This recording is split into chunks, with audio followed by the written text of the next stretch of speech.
Hi, I'm Jeremy Crosby. And I'm Nick Boucher. We're your hosts for the program that's all about your city, Talking Fitchburg. Every weekday, we pull together the news, events, and information you need to stay on top of what's happening in the city of Fitchburg. Find Talking Fitchburg on cable TV, Roku, Amazon Fire, Apple TV, and our live stream on the web. Plus, you can find all our headlines and stories on Facebook, YouTube, and our video on demand service. This is your city. Keep up with Talking Fitchburg and the issues affecting you and your neighbors. Want to know what's happening in your city? Get Notify Me messages from the City of Fitchburg. Visit fitchburgwi.gov on your computer or mobile device and select the big Notify Me button on the left. Enter your email and/or phone number, whichever is best for you to get notifications. Scroll down the list and select all the topics you're interested in to receive email or text messages about. You'll be notified every time one of your topics is updated. Sign up for Notify Me, one more way to keep up with your Fitchburg government.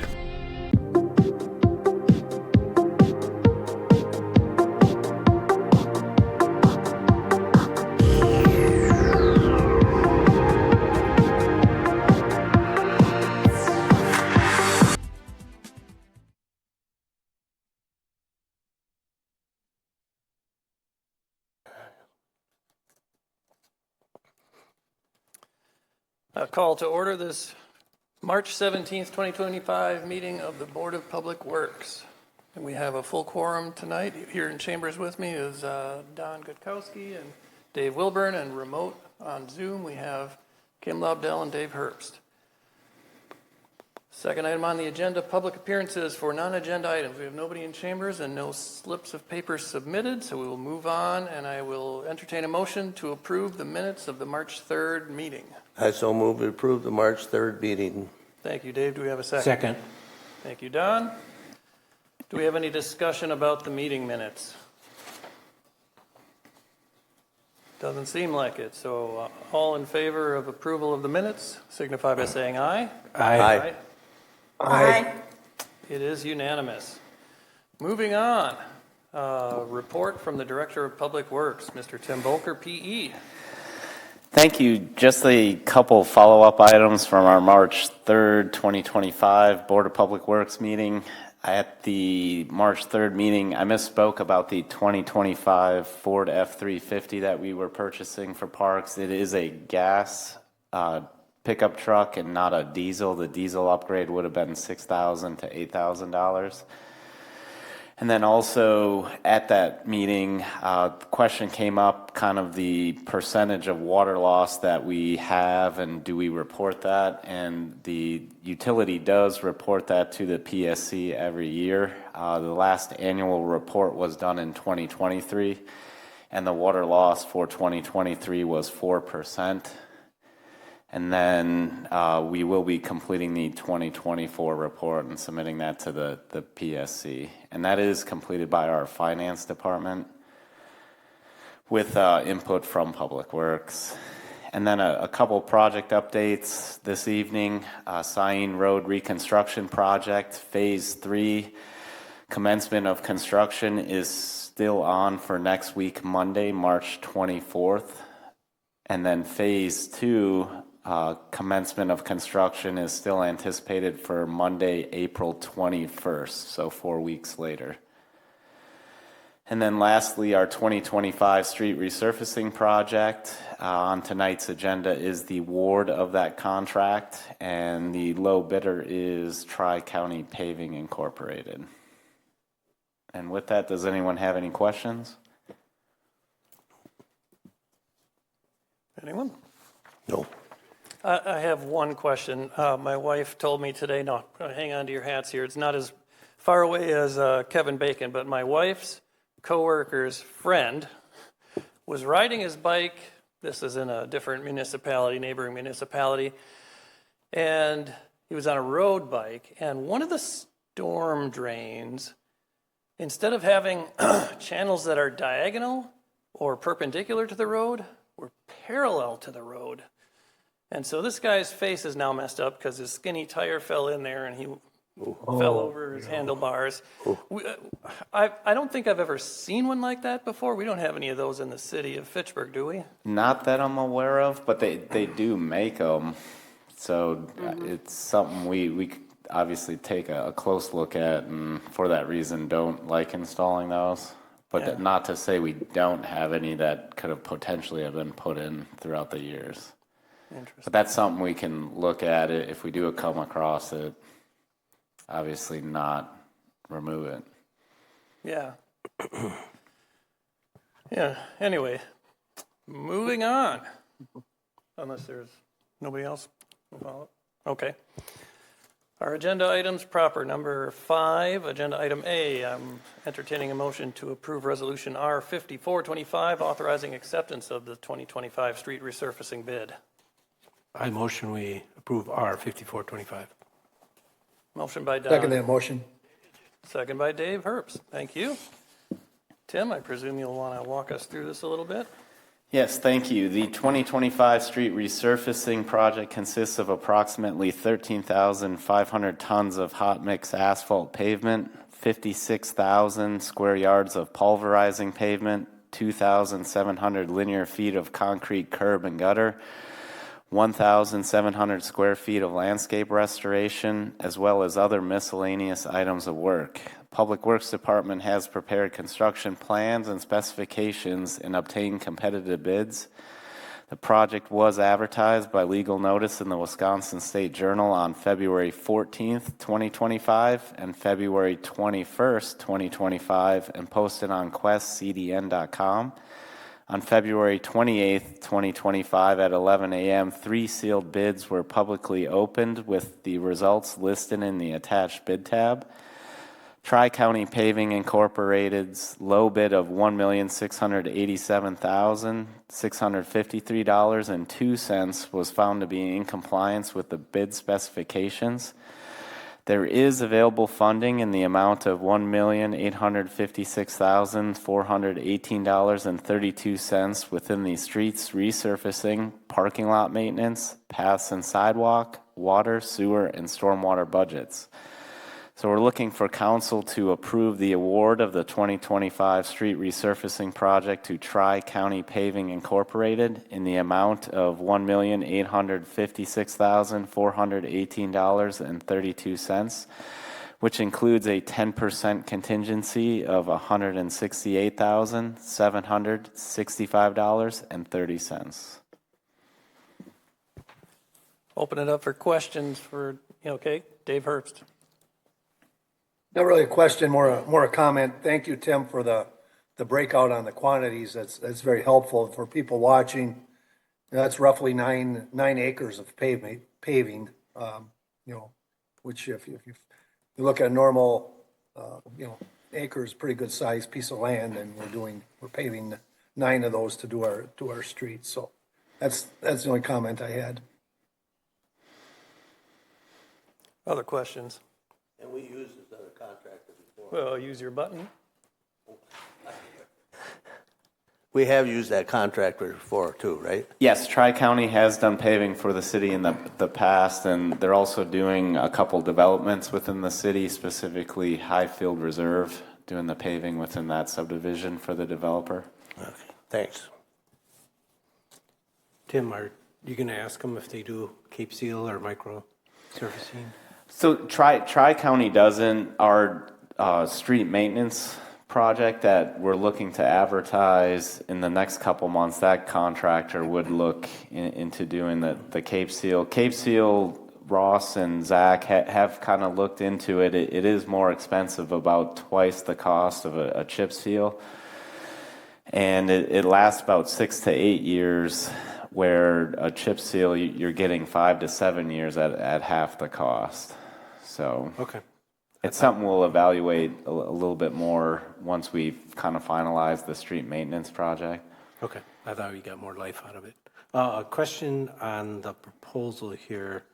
I don't know what page it is. It's the map where you Yes. have all, it shows. Page 10. Page 10, correct. Pembroke Court and Osmondson Road. Didn't we just do that? So that will be milled 1 3/4 inches, and then an overlay will be put on that. But This is the section of Osmondson That's that was still- last over from last spring. Last or last spring, fall, I mean, fall, right? correct. so it was milled and they put a chip on there? Is that where you're doing it, or is it a different direction? It will be milled as part of this project, and then an overlay will be put on it. It was milled somewhat last year. Yeah, it already. was milled somewhat, and then we're looking to complete it with this project. Okay, it's just putting a surface Yeah. on it. Okay, Correct. thank you. I've got a couple questions. So it's 56,000 square yards of pulverizing for the audience at home. How deep do they, what depth of pavement comes off? Is it all of it down to the gravel, or is it? Typically 4 inches will come off. And then is that down to the gravel then? Is typically 2 layers of asphalt on there that make up a? Yeah, that'll be the 2 layers of asphalt down to the base course. Okay. So based on the number of, or the miles of road we have, and the typical length of life for a given road, we need to be doing something between 4 and 5 miles per year, and we're doing 2.8 this year? Correct. What's our plan here? Well, the budget allows only about half of what we should be doing to get that 30-year life cycle. We have increased the budget every year since I've been here. However, it gets struck through and not approved. So Public Works would be happy to pave more streets. However, the budget isn't there to allow us to do that. This year we are fortunate. We had some additional ARPA money, so we awarded additional streets in November. So approximately 2 miles will be done with that project, which will be starting here in spring. And then we're doing 2.8 miles in this project, so that's about 4.8 miles. Okay. However, the ARPA money doesn't obviously come every year. Okay, I was going to ask about that. So we always do those as separate projects. The stuff from the standard budget is one project, and then the one-time funds is a separate project. Yeah, and it's cleaner from for reporting on the ARPA side.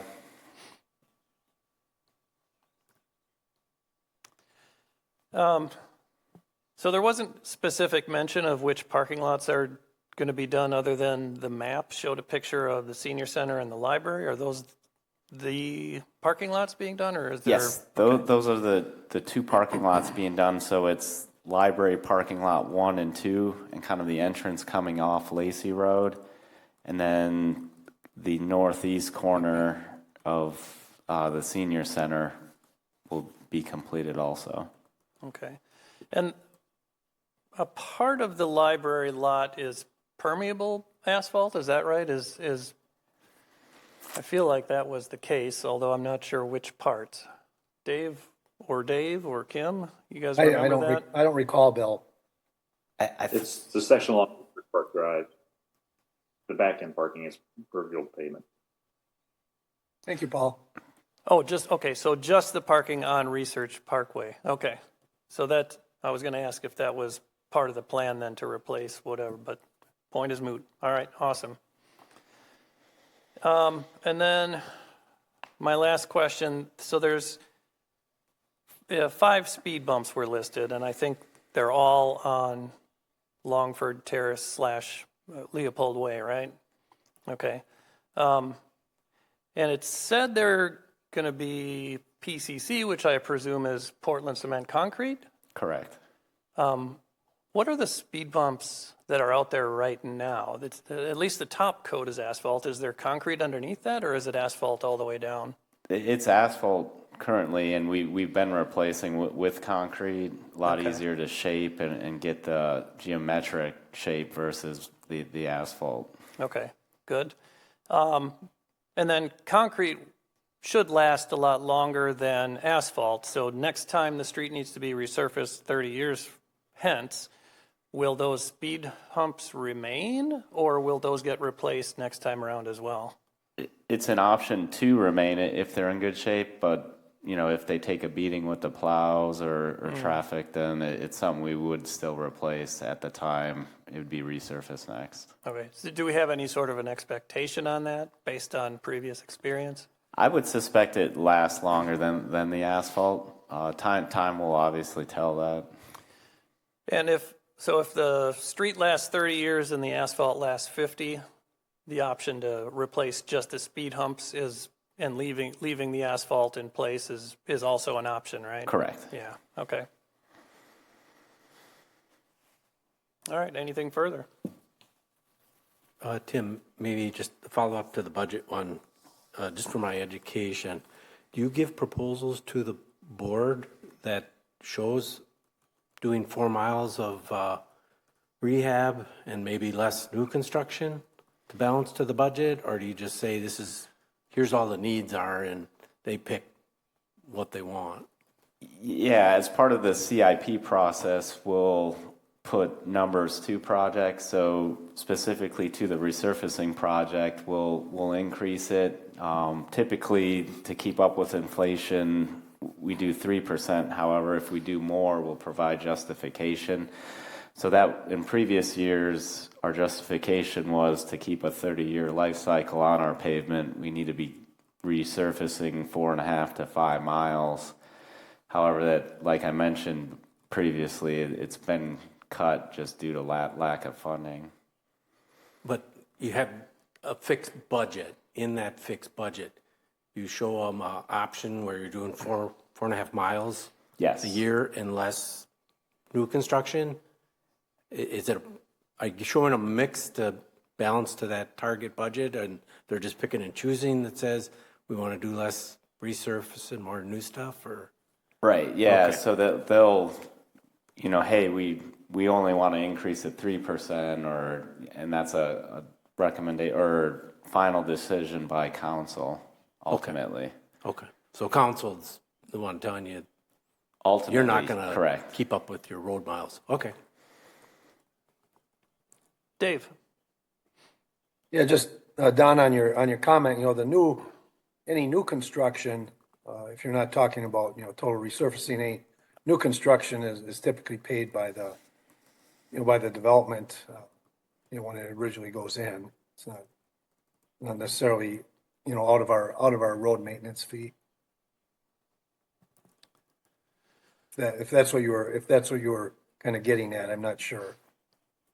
I was just trying to better understand, how we play with the budget and how we can make with it. Even with that one, it was my understanding that you can put surcharges on the developments that would help with other infrastructure needs.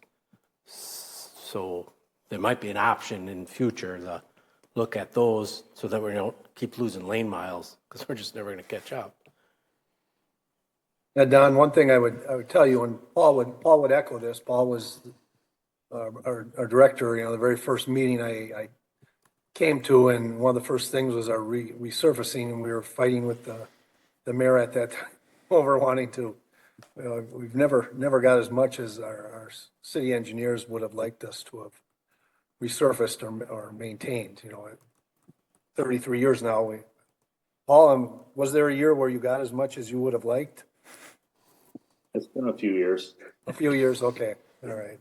I stand corrected.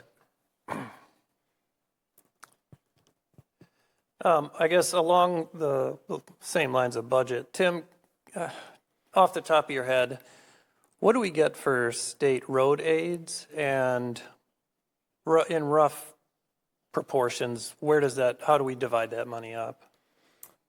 From LRIP, we get, I believe it's $75,000 every 2 years for resurfacing. So that's shown within our CIP.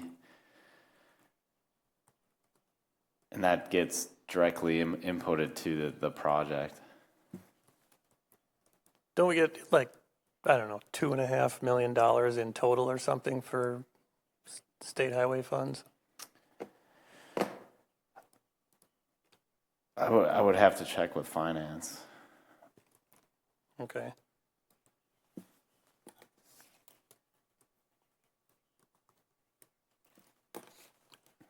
Any other questions? If not, I'll go ahead and call the vote. All in favor of Resolution R 5425, signify by saying aye. Aye. Aye. Aye. Unanimous. Moving on to item 5B. Looking for a motion to approve Resolution R 5525, amending the 2025 TID, I presume, Closure Access Increment Fund and Capital Project Fund budgets for the City Hall upgrades. Motion R 5525. Thank you, I'll Don. second. Thank you, Kim. All right, Tim, what's going on here? So this resolution is for room upgrades at City Hall, including meeting room blinds and room access control. There is sufficient funding available in the TID Closure Access Increment Fund to pay for this one-time project. Looking for council to amend the 2025 TID Closure Access Increment Fund budget to pay for $1,000 in non-capital City Hall upgrades, specifically for the blinds. And then secondly, council to amend the 2025 TID Closure Excess Increment Fund budget to transfer out $23,000 for capital City Hall upgrades for room access control. So we're looking ultimately for amendment of the 2025 Capital Projects Fund budget to pay for the capital City Hall upgrades with funds transferred from the TID Closure Increment Fund. Dave, go ahead. Tim and Paul, what's the driver? I see for Hamdi's office, to have that, kind of that lock on there. But the Jeannie Seelig room where I hold many meetings there, and the other ones, wouldn't it be a lot less expensive just to put an inside lock on the door if people were in there, or I'm just curious what the driver, I understand it for the judges, but the other rooms, could you explain that for me? Yeah, Dave, I think that the driver from this came from the safety committee for the city, and ultimately it, when they kind of did their audit, these were kind of the rooms still remaining without keypad control with the card control. So if there is a meeting going on, or even if late at night when someone's working upstairs in the office and someone were to get into the building, these rooms would be unlocked and someone could go into there. So as far as the reason, it'd be security that the safety committee identified for I believe it was Very 5 good. doors. Thanks. Yep, very good. That's all I needed. Thank you.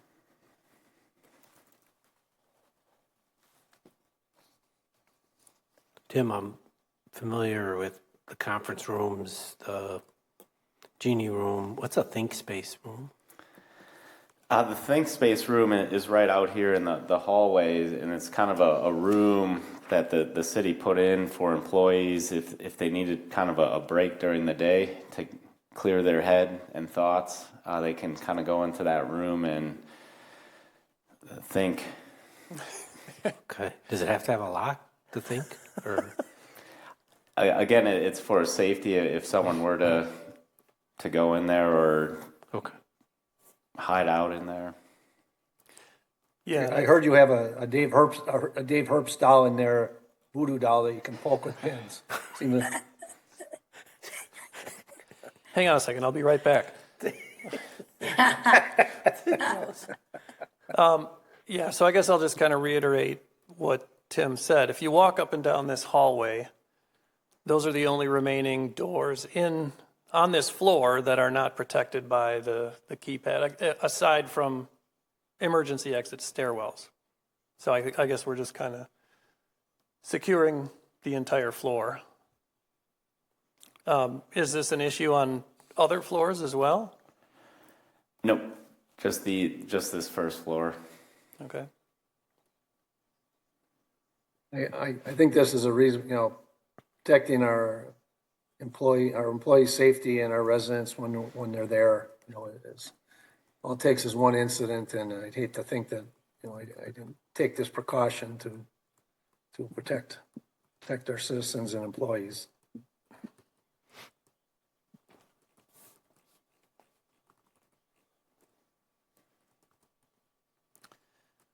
All right, if there's no further discussion, I'll go ahead and call the vote. All in favor of Resolution R 5525, signify by saying aye. Aye. Aye. It is again unanimous. All right, moving on to 5C. I'm looking for a motion to approve Resolution R 5825, approving amendment number 1 with Pepper Construction for lead services for the police facility. I so move we approve Resolution R-58-25. Thank you, Dave W. Second. Thank you, Don. Tim, do you want to say a few words, or is this going to be Paul?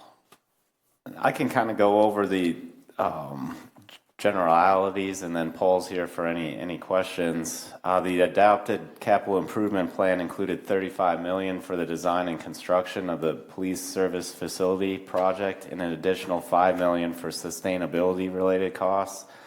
Fitchburg Common Council approved at the May 28th council meeting via Resolution R 99-24 of a revised building program of 52,000 square feet at an estimated construction cost of $40 million, including the sustainability components.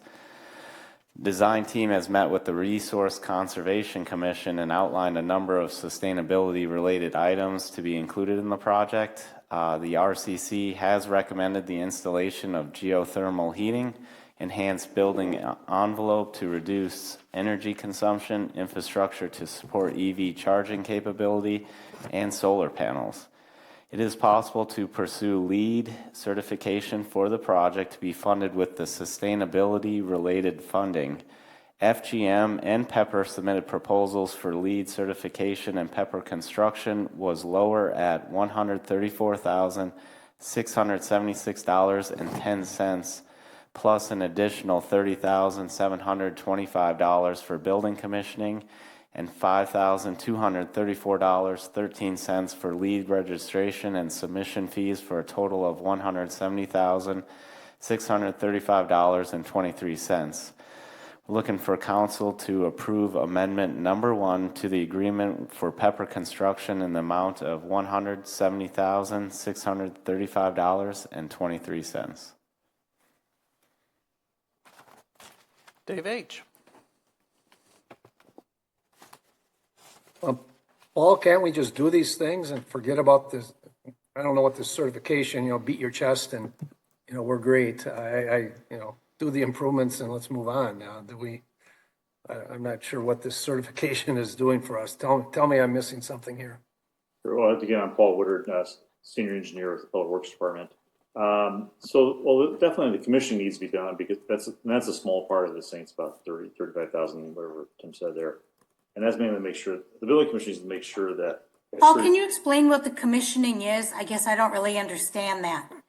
So basically, because there's the mechanical systems in these buildings are very complex. And so the idea of the commissioning is make sure all the HVAC controls are set up properly in the facility, and, the system is balanced for the airflow.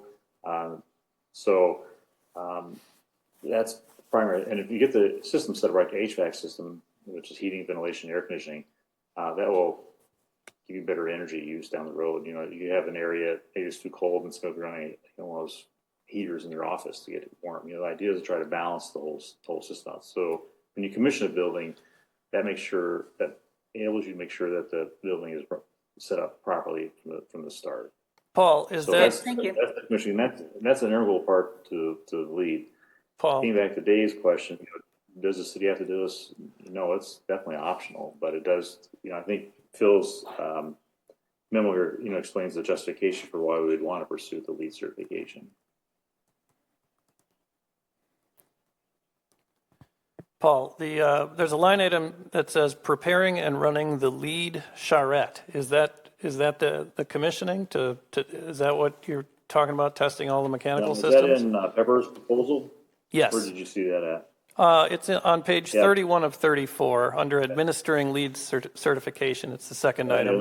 The shred is more to go through what different items and see which ones we want to pursue. So there are a number of ways to obtain the LEED certification. So when you do the shred, you can identify which of the primary ones you're going to be seeking to achieve. So the shred is completely separate from the building commissioning. Okay.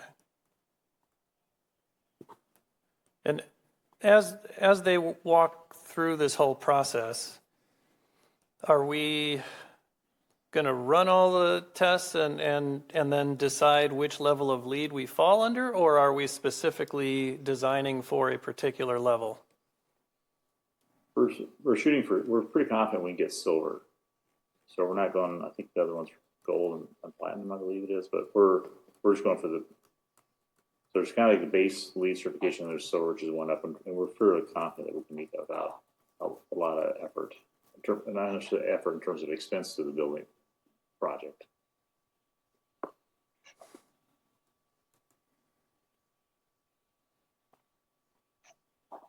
Other questions for Paul or Tim? So if we were to do, I mean, all the things which sound like, they're good decisions in terms of the energy efficiency of the building and reducing power and sustainability and all that. The part of actually getting the LEED certification is only the $5,000 thing, right? And that's like doing the paperwork, because the rest of it we would do just in good business practices, good construction practices, to have the most energy efficient building anyway. Is that correct? No, it's not. We would do the building commissioning for $30,000, and the registration fees, that's the additional. The $130 is to make sure that we're following all the LEED practices during the construction. Okay. Well, it seems to me that if you have all of those components in, to spend the $30,000 to make sure they're all coordinated and working the best is makes good sense. I mean, why would you have all those things and then have them working against each other? So somebody monitoring that seems like that it would be improve the efficiency on the whole building and make it operate better. Right, but LEED is more than just, and the building commissioning is just one element of the LEED certification. LEED is more than just energy; it's just other site issues as well, making sure your construction waste is handled properly from the site, tracking material coming into the building, low VOC, paint, caulk, those type of things. So it's more looking. LEED is more holistically looking at the building.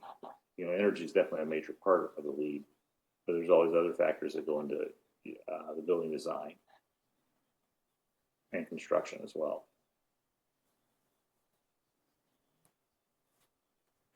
Paul, why wouldn't we have just spec'd it at the beginning to have all this instead of doing an amendment later?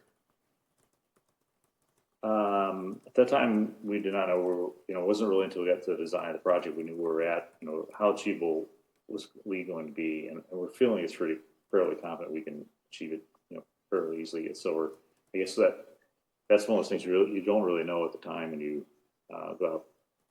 When we obtained architect initially, we didn't envision doing LEED for this project.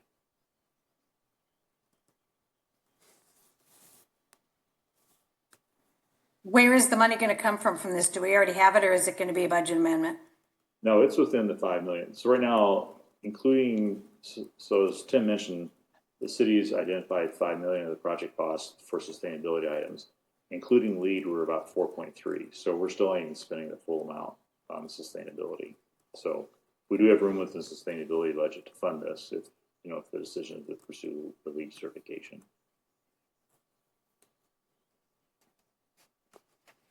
Would you anticipate any other future amendments that we'd exceed that? Well, there's always, we haven't gotten into construction yet, right? So we haven't bid the project yet. We'll see, we'll know, we're going to put the project out to bid hopefully in June and have bids in July. So there might be changes with, construction costs, particularly with tariffs and so forth, that might drive the cost up from what we're currently estimating.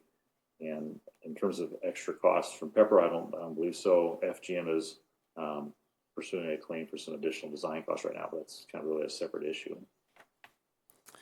And the current 4.3 million, that's a worst case scenario because it does not factor in any rebates that we could get. I mean, right?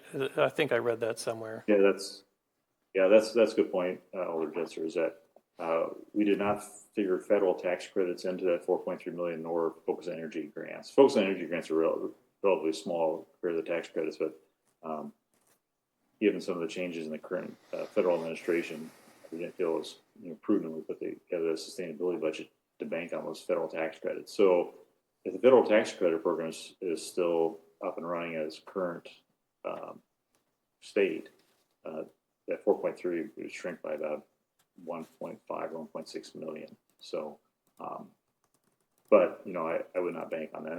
That's when FGM prepared the last set of sustainability budget items for RCC's consideration. We purposely did not include those federal tax credits because we just felt like, again, given the change in administration, that would not be the prudent thing to do. So, and the grants, it's hard to know. Like I said, the focus energy grants are relatively minor compared to the size of this project. So.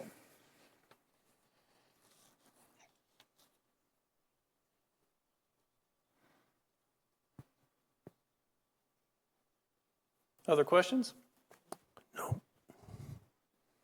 All right, I will go ahead and call the vote. All in favor of resolution R 5825 signify by saying aye. Aye. Aye. Aye. I believe it's unanimous. Okay, moving on. Thank you, Paul. Yes, thank you, Paul. Yes, thank you, Paul.